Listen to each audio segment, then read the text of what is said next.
मुंबईमधील आझाद मैदानावरती केलेलं मनोज जरांगे पाटील यांचं उपोषण अखेर यशस्वी ठरलं। राज्य सरकारनं त्यांच्या मागण्यांना मान्यता देत अधिकृत GR जारी केलाय आणि या निर्णयानंतर जरांगे पाटील यांनी समर्थकांसमोर लिंबू पाणी घेत उपोषण संपल्याचं जाहीर केलं। मराठा आरक्षण उपसमितीचे अध्यक्ष राधाकृष्ण विखे पाटील हे आंदोलनस्थळी स्वतः दाखल झाले। त्यांनी आंदोलकांना ही आनंदाची बातमी देत संवादामधून यश मिळवण्याचा विश्वास दिला।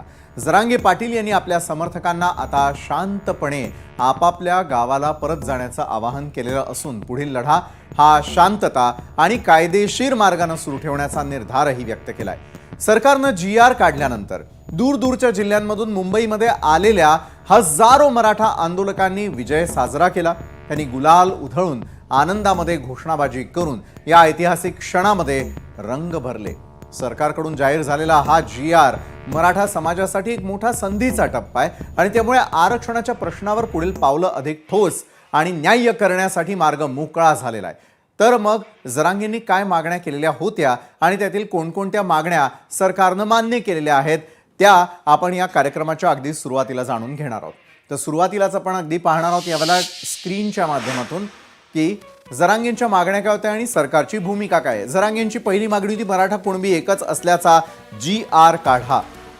त्यावरती सरकारची भूमिका सांगते 2 महिन्यांची मुदत द्या, म्हणजे 2 महिन्यांची मुदत या प्रश्नाला सोडवण्यासाठी सरकारतर्फे मागण्यात आलेली आहे। त्यानंतर सगळे सोयरेंच्या आरक्षणाचा निर्णय घ्या, जरांगेंची आणखी एक प्रमुख मागणी। दुसरी मागणी सरकारची त्या दुसऱ्या मागणीवरती असलेली भूमिका आपण यावेळेला पाहूयात। 8 लाख हरकती त्याला देखील वेळ लागणार आहे असं त्यांचं म्हणणं आहे। तर हैदराबाद गॅझेटची अंमलबजावणी करा, जरांगेंची आणखी एक मागणी। सरकारनं भूमिका जाहीर केलेली आहे, GR काढणार, तातडीनं त्याला मान्यता देखील देणार आहे। त्यानंतर सातारा गॅझेटचीही अंमलबजावणी करा, जरांगेंची ही चौथी मागणी। सरकारची या चौथ्या मागणीवरती भूमिका सांगते 1 महिन्याच्या अभ्यासानंतर या संदर्भातला GR काढला जाणार। त्या ठिकाणी 1 महिन्यांची मुदत त्यांनी मागितली आहे। जरांगेंची पुढची मागणी होती 58 लाख कुणबी नोंदींचा रेकॉर्ड लावा। त्यावरती सरकारची भूमिका काय सांगते तर ग्रामपंचायतींवर रेकॉर्ड्स लावले जाणार असं सरकारचं म्हणणं आहे। त्यानंतर मराठा आंदोलकांवरील गुन्हे मागे घ्या, जरांगेंनी केलेली आणखी एक मागणी।